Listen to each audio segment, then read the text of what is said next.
Assalamualaikum warahmatullahi wabarakatuh. Selamat pagi anak-anak.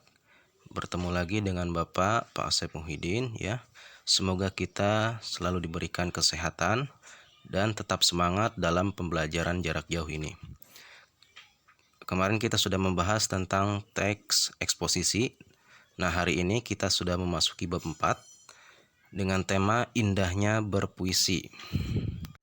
Nah, sebelumnya di sini pasti kalian sudah pernah membuat yang namanya puisi ya. Nah, apa sih puisi itu? Puisi adalah suatu karya sastra ya. Puisi adalah suatu karya sastra yang berisikan teks atau karangan yang mengungkapkan pikiran dan perasaan dengan mengutamakan keindahan kata-kata. Puisi mengungkapkan berbagai hal, kerinduan, kegelisahan, atau pengagungan kepada sang halik yang kamu ungkapkan dalam bahasa yang indah. Nah, jadi puisi itu menggunakan kata-kata yang indah ya. Nah, dalam puisi itu mengungkapkan suatu perasaan, baik itu perasaan sedih, senang, rindu, atau kegelisahan ya. Nah, beda dengan teks eksposisi atau teks berita. Puisi itu menggunakan kata-kata yang indah dan bernyawa ya, ditulis dari hasil perasaan kita kemudian dituangkan dalam bentuk puisi atau kata-kata yang indah.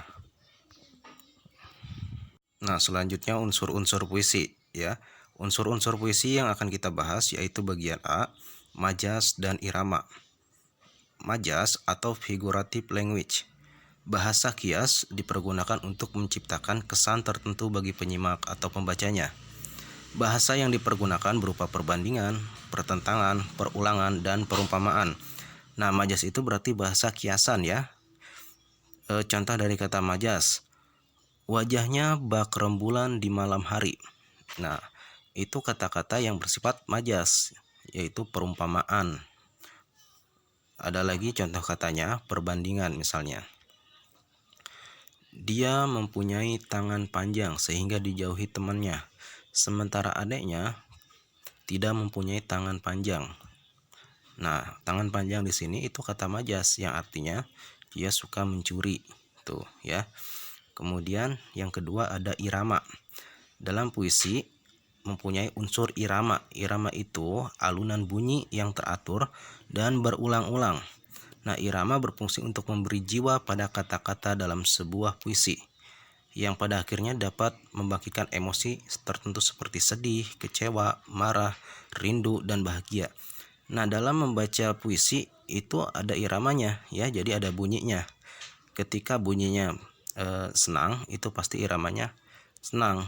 Jadi tidak sembarangan dalam membaca puisi itu, pasti ada irama untuk memberikan jiwa dalam puisi tersebut tuh ya.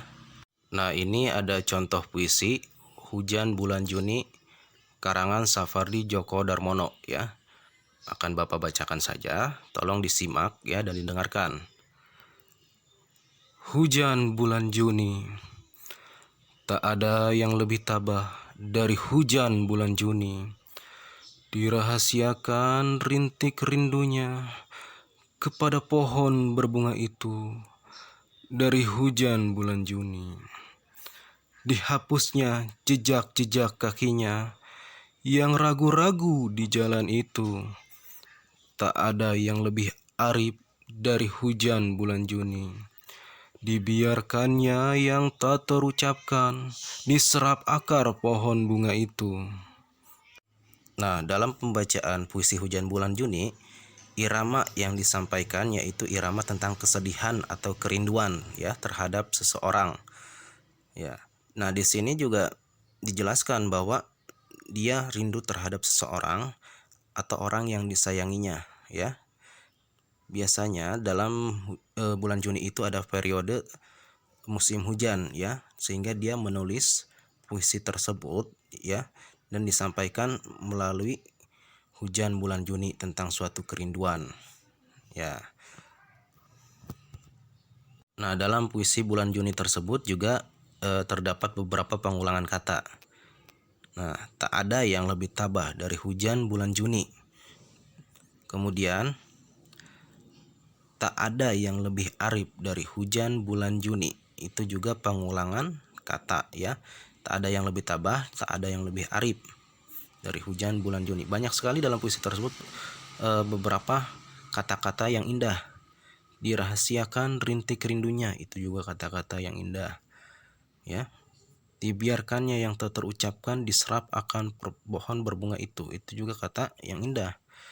Nah, di sini seolah-olah hujan itu seperti bernyawa ya, akan kita jelaskan dalam majas yang digunakan dalam puisi tersebut.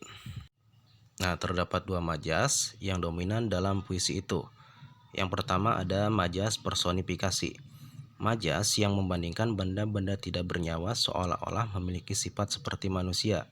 Dalam puisi itu yang dibandingkan adalah hujan. Nah, hujan memiliki sifat yang tabah, bijak, dan arif. Sifat-sifat itu biasanya dimiliki oleh manusia. Kita lihat ke puisi Hujan Bulan Juni tersebut ya.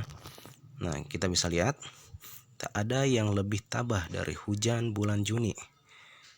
Nah, di sini seolah-olah hujan itu memiliki sifat seperti manusia dan hujan itu bisa bernyawa dan memiliki sifat tabah ya.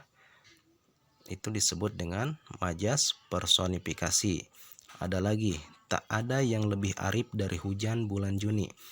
Nah, di sini juga sama, seolah-olah hujan itu memiliki sifat arif ya. Nah, kemudian yang kedua ada majas pararealisme. Majas perulangan yang tersusun dalam baris yang berbeda. Kata yang mengalami perulangan dalam puisi itu adalah tak ada ya. Kata-kata ini berulang pada setiap baitnya. Kita bisa lihat, tak ada yang lebih tabah dari hujan bulan Juni. Ada lagi, tak ada yang lebih arif dari hujan bulan Juni. Itu pengulangan kata dalam puisi Hujan Bulan Juni ya. Pengulangan kata disebut dengan majas pararealisme ya. Jadi dalam puisi Hujan Bulan Juni itu ada dua majas. Yang pertama majas personifikasi. Nah, yang kedua ada majas pararealisme. Tuh ya. Yang kemudian bagian B, irama puisi itu harus diekspresikan dengan lembut sebagai perwujudan dari rasa kagum dan simpati ya. Hal itu tampak pada kata-kata pujian yang ditunjukkan pada hujan bulan Juni yang bersikap tabah, bijak, dan arif. Jadi irama dalam puisi tersebut itu harus dibacakan secara lembut, tidak menggebu-gebu ya. Dalam puisi bulan Juni itu harus membacanya secara lembut. Nah, dicontohkan bahwa dalam teks puisi tersebut yaitu memiliki sikap tabah, bijak, dan arif. Jadi puisi bulan Juni itu menggambarkan sosok kerinduan terhadap seseorang yang disayanginya ya. Contoh membacanya juga harus bersifat lembut ya.